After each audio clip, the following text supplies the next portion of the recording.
I had just double-checked the boarding pass. My train to Boston had been exchanged for a JetBlue flight, a small extravagance I'd saved for. One last flicker of dignity. I hadn't flown in almost 20 years, but this was my grandson's graduation, and I wasn't going to miss it. Until that message. "This flight's not for you, take the train." That was all he wrote. "No, Dad, I'm sorry." No explanation. No punctuation. Just that and then nothing. I sat there on the edge of the bed in my tiny apartment, the smell of instant coffee lingering in the air, staring at my phone like it might sprout more answers if I waited long enough. I called him. Straight to voicemail. Again and again. My hands were shaking, but not from age this time. Something deeper. Colder.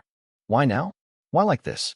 I looked around the room, suddenly unsure whether I should unpack or just disappear. The walls of the senior housing apartment felt smaller that day, almost suffocating.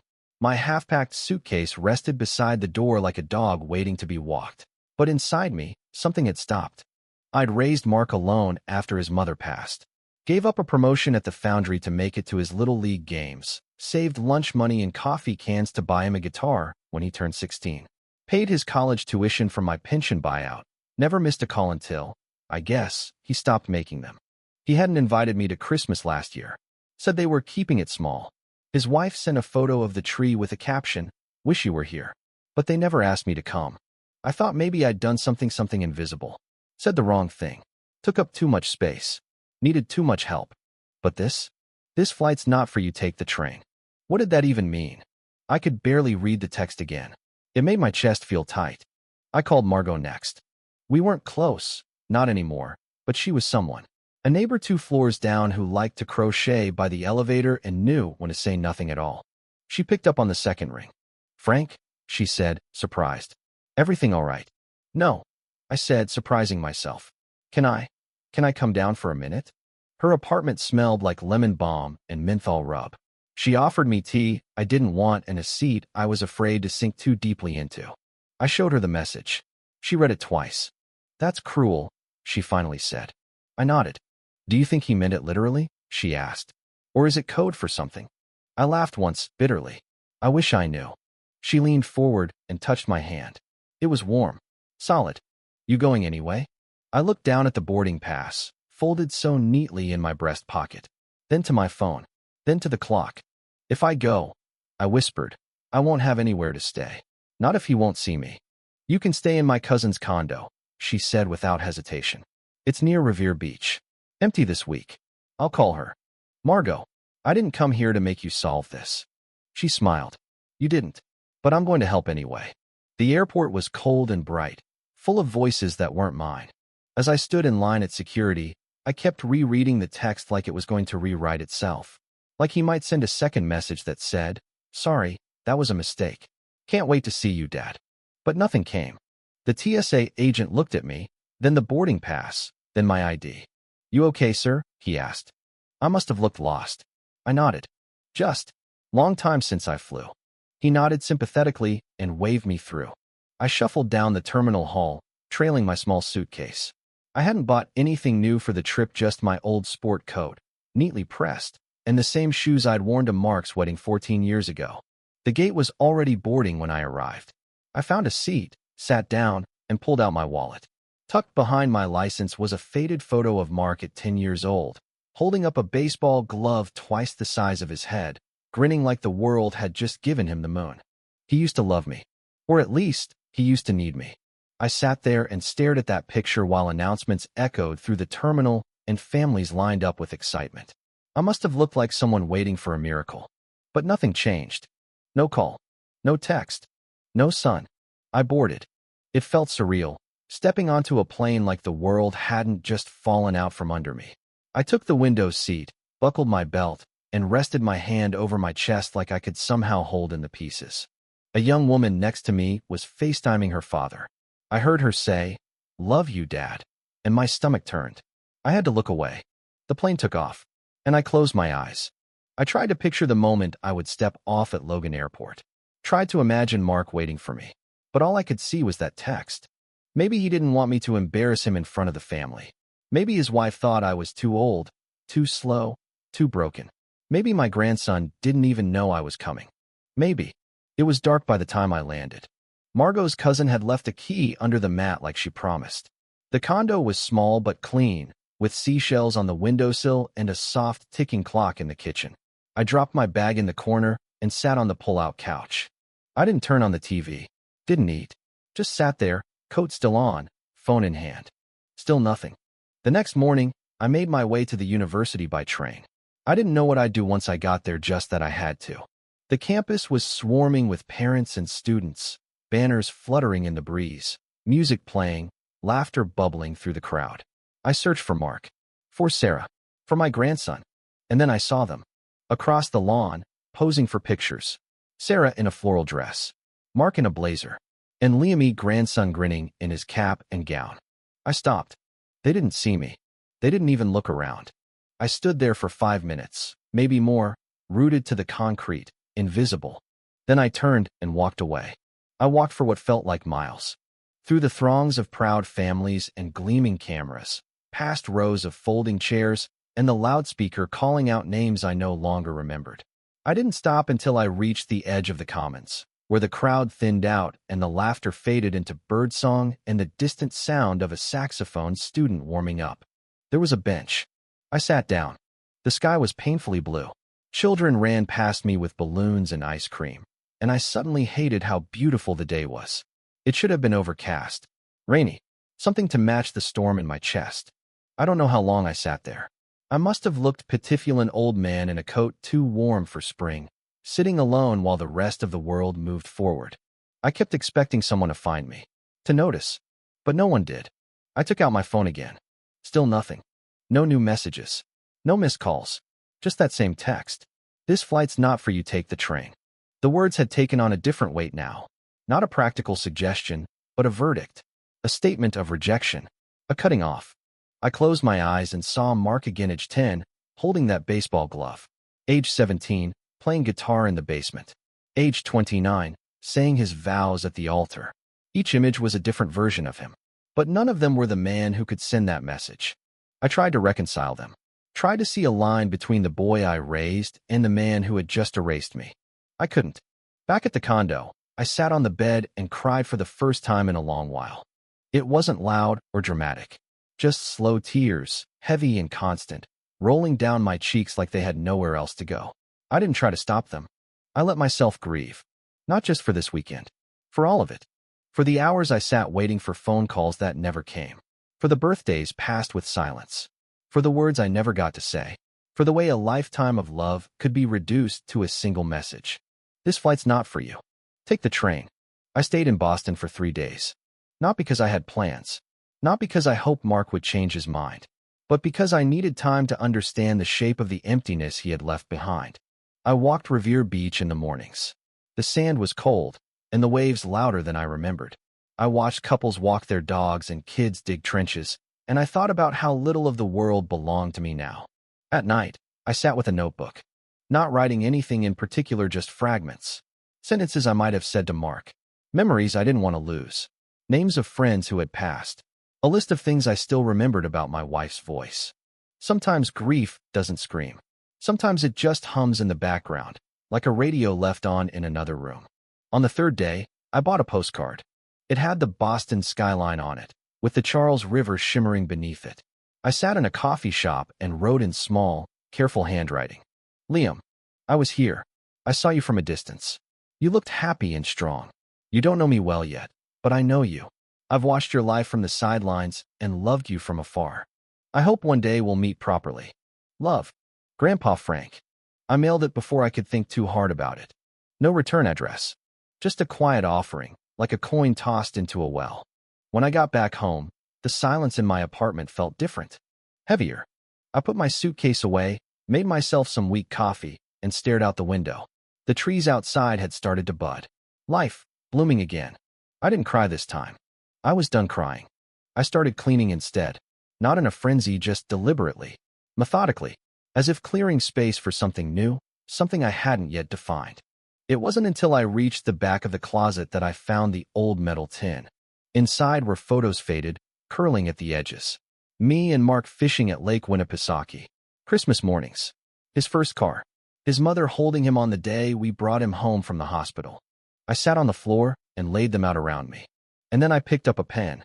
I started writing letters. One every morning. Not to anyone in particular. Sometimes to Mark. Sometimes to my wife. Sometimes to myself. I wrote things I never said aloud. I wrote stories from the factory. Stories about the war. About the time I forgot Mark's 7th birthday because I had to work a double shift and cried the whole ride home. I wrote until my hand cramped. Then I kept writing. Something had unlocked in me. Not forgiveness. Not yet. But movement. Breath.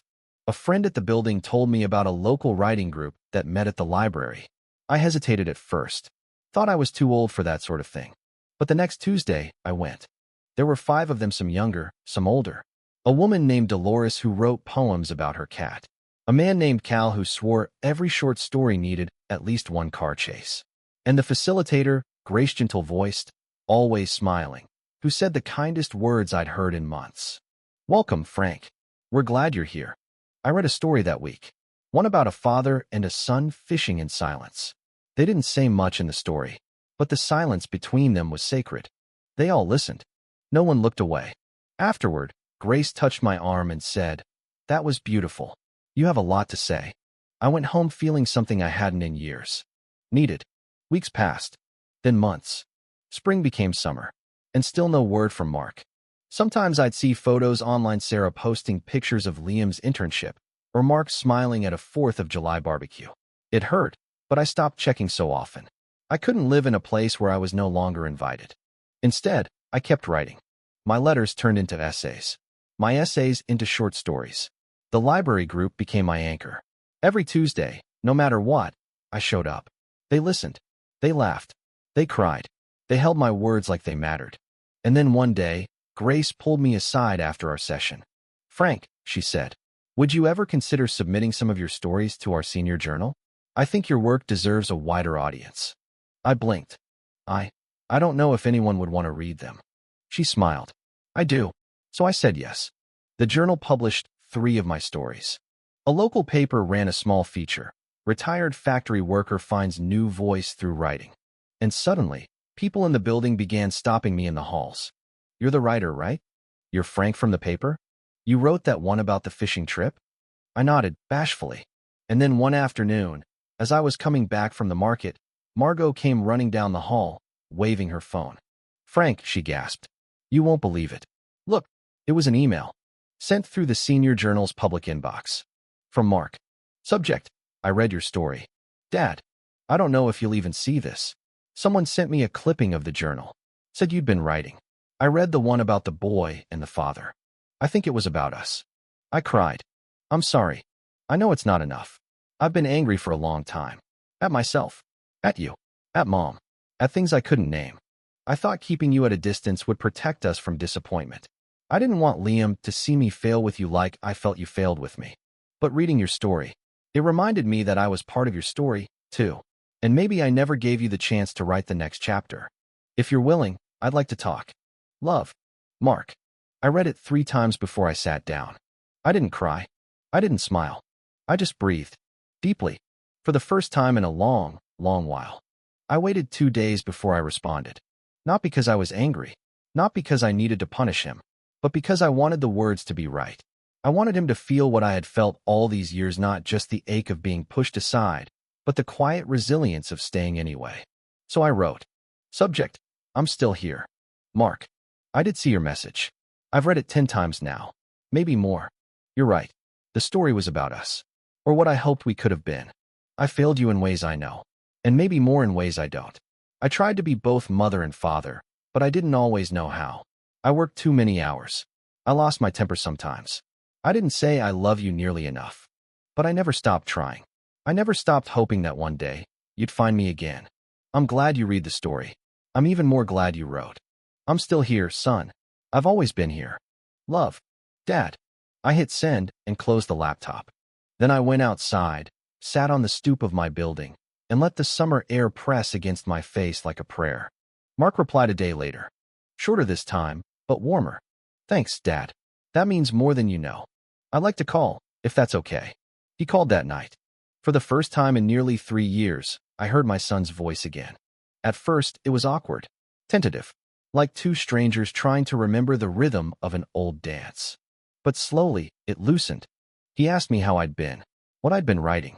I asked him how Liam was doing, what college had been like, if he still played guitar. He laughed at that. Sits in the closet collecting dust, he said. But sometimes I take it out. Remember when you bought it for me? I do, I said quietly. Saved for months. I know. I never said thank you properly. You just did. Silence.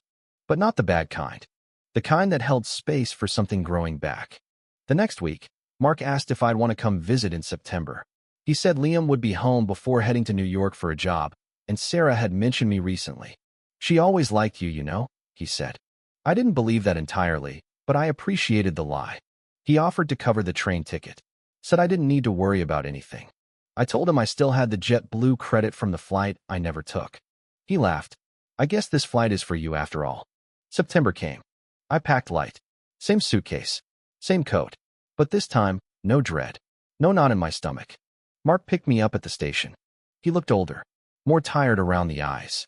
But he smiled when he saw me, and for a moment, I saw the boy with the oversized baseball glove again. Hey, Dad. Hey, Mark. He offered to take my bag, and I let him. On the ride to his house, he pointed out new buildings, places that had changed, joked about traffic, and asked if I was hungry. I wasn't listening to the words so much as the tone. He sounded like a son again. Not perfect, not healed, but present. That was enough. Sarah greeted me at the door. She didn't hug me, but she smiled genuinely and said, "It's good to see you, Frank. I'm glad you came." "Thanks for having me," I said. We shook hands like old friends trying to restart something. Liam came downstairs 10 minutes later, tall and lean with his father's eyes and his mother's shoulders. He looked surprised when he saw me. "Grandpa," I froze. He'd never said that word to me before. "Yes," I said, my voice almost breaking. "It's me." He hugged me. Quickly, awkwardly. But he hugged me. And I held on just a second longer. Dinner was quiet at first. Mark filled the silence with conversation about work. Sarah asked if I still went to the writing group. Liam told me about his job in the city. No one mentioned the missed years. But that was okay. It was enough to sit at the table again. To pass the salt. To laugh when someone spilled water. To feel the rhythm of family, even if the notes were off-key. Afterward, Mark and I sat on the back porch while the others cleaned up. The sky was violet with hints of fall. Crickets chirped in the bushes. The silence felt like a blessing. "I read your other stories," he said finally. "All of them." "You did?" He nodded. "They were beautiful. Painful, too, I imagine." "Yeah," he said. "But necessary." I looked at him, and the weight between us lifted just a little. "I never wanted to be a ghost in your life, Mark." "I know." He hesitated, then added, "I was angry about Mom. About how you shut down after she died. You were there, but you weren't really there. Not for a while." "I was drowning," I admitted. "I didn't know how to grieve and father at the same time." "I know that now," he said. "I just didn't know it then." We sat in the stillness for a while longer. Then he said, "I'm glad you didn't stop writing. I think it saved both of us." Over the next few days, we didn't talk about the past again. We didn't have to. We went on walks. Watched an old Red Sox game. Liam showed me his resume. Sarah invited me to try her famous apple pie, and I politely said it was the best I'd ever had, even though it needed a little more cinnamon. Each moment stitched something back together. By the time I boarded the flight home, the ache in my chest had dulled into something softer. Not quite joy, not quite closure, but peace. Back in my apartment, I placed a framed photo on the windowsill. It was the one Sarah had taken before I left me, Mark, and Liam on the porch. Smiling, I sat in my chair with a mug of tea and looked out at the street. The world still bustled. The same delivery vans. The same mothers with strollers. But it didn't feel as distant anymore. The world had let me back in. Or maybe I had let it. One evening in October, I got an envelope in the mail. No return address. Inside was a short note in Liam's handwriting. "Grandpa, I read your stories too. My dad didn't want to give them to me at first, but I found them on his desk. I'm sorry we didn't meet sooner. I want to learn more about you. Maybe you could show me how to write one day. I think we're a lot alike. Love, Liam." I placed the note in the same tin where I kept Mark's childhood photos. And for the first time in years, I truly believe this wasn't the end of my story. It was only the next chapter. The next few weeks passed gently. Fall came early that year. The trees outside my window erupted into flame crimson, amber, gold like the world was making one last dramatic gesture before winter. I found myself watching the leaves more often, letting them fall without urgency, learning from their quiet surrender. Each Tuesday, I still attended the writing group. I shared stories, some real, some imagined, all touched by truth. Dolores had started writing about grief now instead of her cat. Kel finally wrote something with no car chase and cried when he read it aloud. Grace asked if I'd consider mentoring the newer writers. Me? I said, stunned. You, she smiled. You've been mentoring all of us without realizing. So I said yes. And that, too, felt like healing. One rainy Saturday in November, I received a FaceTime call. It was Liam. I nearly dropped the phone when I saw his name. My hands fumbled like a teenager on a first date. When I accepted the call, his face filled the screen sharp and clear, the lighting behind him soft and golden. Hey, Grandpa, he said, like it was the most natural thing in the world. Hey, I whispered. What a surprise. Dad gave me your number, he said. Hope that's okay. More than okay. He looked down for a second, then back at me.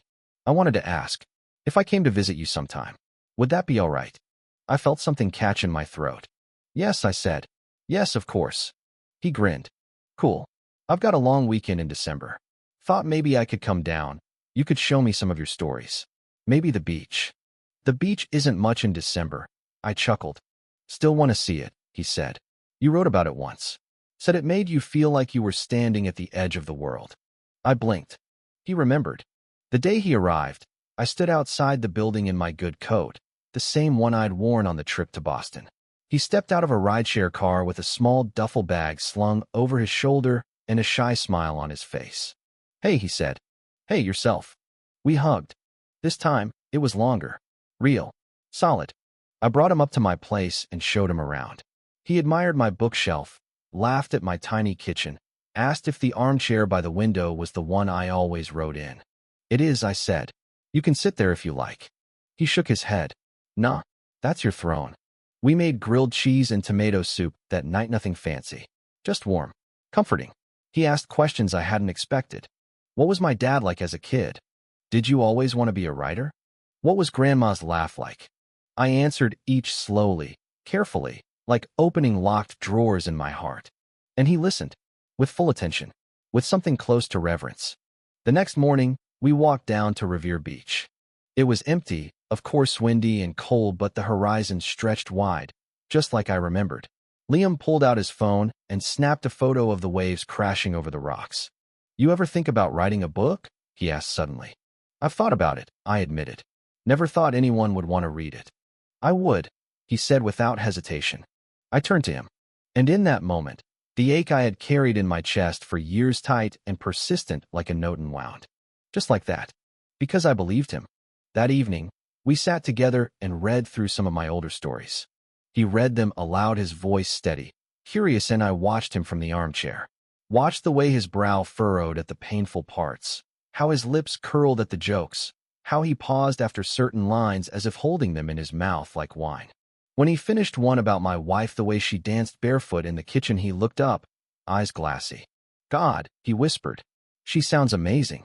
She was, I said, my voice cracked with memory. He nodded, then asked, do you think she would have liked me? I smiled through the ache. She would have loved you. On his last night, before bed, Liam left a notebook on the table with a note stuck to it. Grandpa, I wrote something. You don't have to read it if you don't want to. But I think I'm ready to start writing too. Thanks for showing me how. Love. Liam. I waited until he was asleep before I opened it. Inside was a story, raw, emotional, clumsy in places but beautiful. A boy on a train, chasing after a man who never turned around. But in the final paragraph, the man finally stops, turns, and waits. I cried quietly as I read it. Not because it was sad, but because it was an answer. The next morning, I walked him down to the car. He hugged me tight. No awkwardness this time. Just warmth. I'll come again, he promised. I'll be here. He climbed in and waved through the window. As the car pulled away, I stood on the sidewalk for a long while, watching the city wake up. I could feel the cold in my bones. But I didn't mind. Because somewhere inside me, something warm had lit again. Later that week, I mailed him a letter. Handwritten.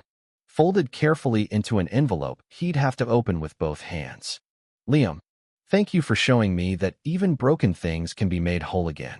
You gave an old man his voice back. But more than that, you reminded me that some stories are just getting started, even when they feel like they've ended. Keep writing. Keep asking questions. Keep turning around. I'll be right behind you always. Love, Grandpa Frank. That night, I sat at my desk, took a fresh piece of paper, and wrote. Chapter 1. Then I paused, smiled, and began again. Mark started calling once a week, sometimes more. At first, the conversation stuck to safe topics: football, Liam's job, the weather. But one Sunday afternoon, his voice cracked as he told me how hard parenting had been lately. How he sometimes caught himself saying things he swore he'd never say. How he'd been afraid of becoming me before realizing maybe that wasn't the worst thing. I see it now, he said quietly. How hard you tried. I didn't always get it right, I said. None of us do. He paused, then added, thanks for not giving up on me. I didn't respond right away. I just closed my eyes, held the phone tighter, and let the weight of those words settle into my chest. One gray December morning, Grace from the writing group pulled me aside after our weekly session. You ever think of submitting your book? She asked. I blinked. My book? She grinned. Don't act like it's not one. I've seen your drafts. It's not finished, I said quickly. And it's not real literature. It's just stories. Frank, she said gently, that's all literature is. Stories that make people feel less alone. I sent in 3 chapters to a small regional press. Didn't expect much. Didn't even tell Liam or Mark. But 2 months later, an envelope arrived. They wanted the manuscript. Said my voice was something special. Said readers needed stories like mine about memory, loss, love, and second chances. The letter ended with, we believe your story matters. I held it in my hands for a long while, heart thudding like a young man's. Then I cried, not from sadness but from sheer, stunned grace. That spring, my first book was published. The Train You Told Me Not to Take, by Frank Alden. The title was mine. The story was ours. Mark came to the launch. So did Sarah and Liam. Dolores brought flowers. Cal brought whiskey. Grace cried when she introduced me at the library event. The room was packed. I'd never seen so many people listen to me at once. When I stepped up to the microphone, my knees trembled, but my voice didn't. I read the first few pages about a man at an airport, staring at a text that split his life in 2. And when I finished, I looked up and saw Liam in the back, wiping his eyes. Mark had his arm around his shoulders. Sarah clapped the hardest. For the first time in a long life, I felt whole. After the reading, Liam approached me. You were incredible, he whispered. I smiled. You weren't too bad either. I saw your name in the Emerson Writing Journal last month. He blushed. Yeah, thought I'd surprise you. You did. He hesitated, then reached into his coat and handed me a thin notebook. I opened it carefully. Inside were short essays, some lyrical titled letters I should have written my grandfather sooner. I stared at the cover. This is yours, he said, and mine. I reached out, pulled him into my arms. And we just stood there, holding each other like survivors of a long, quiet war finally returning home. The summer after the book came out, I started getting letters. Dozens, then hundreds. From other grandfathers. Estranged sons. Quiet men in quiet places, aching to reconnect. Women who missed their fathers. Young people who had chosen silence too many times. They wrote, your story helped me call my dad after 10 years. I never saw my grandfather cry until we read your book together. I finally wrote that letter I never had the courage to send. Every envelope was proof. Our lives are not so different after all. We all want to be seen, heard, held, even if it takes a lifetime to get there. That fall, Mark invited me to Thanksgiving. The real kind, not a pity invite or obligation, but with warmth and insistence. Your family, he said. You should be there. When I arrived, there was a seat with my name on it. A pie I didn't bake, but was told everyone waited for me to try. A toast from Mark, who stood up just before dinner and raised his glass. To second chances, he said, looking at me. The room was quiet. Then Sarah lifted hers. To stories that heal. And Liam, eyes bright, said, to the train he took anyway. Everyone laughed. And I just sat there, tears catching in the corners of my eyes, trying to memorize the sound of it all. That winter, I turned 79. They threw me a party at the library. Not a big affair, but warm. Laughter echoing off the shelves. Cake. Handwritten cards. Grace gave a speech. Dolores read a poem. Liam sang a song he wrote himself. After everyone left, Mark stayed behind to help me gather things. He held the empty cake tray and said, "You've come a long way, Dad." "So have you." He set the tray down and put a hand on my shoulder. "I still regret that message," he said. "Every day." I looked him in the eyes. "Then let it go," I said. "Because I have." He nodded. And for the first time in forever, I could tell he believed me. I kept writing. Of course I did. Stories never stop showing up once you start listening. They live in every grocery store smile, every park bench silence, every email from a stranger saying thank you. My second book came out the next year. It was called Before the Silence Came Between Us. Liam wrote the foreword. Mark edited the final draft. We launched it at the same library, 3 generations of Aldens sitting together at the front table. Sometimes, I think back to that day at the airport. The look on people's faces as I stood there, confused and heartbroken, holding a boarding pass to a life that didn't want me. It would have been so easy to give up, to go home and close the door and never try again. But I didn't. I took the flight anyway. And everything changed. So here's what I know now. You are never too old to start over. Love isn't linear. Forgiveness doesn't always arrive wrapped in apology.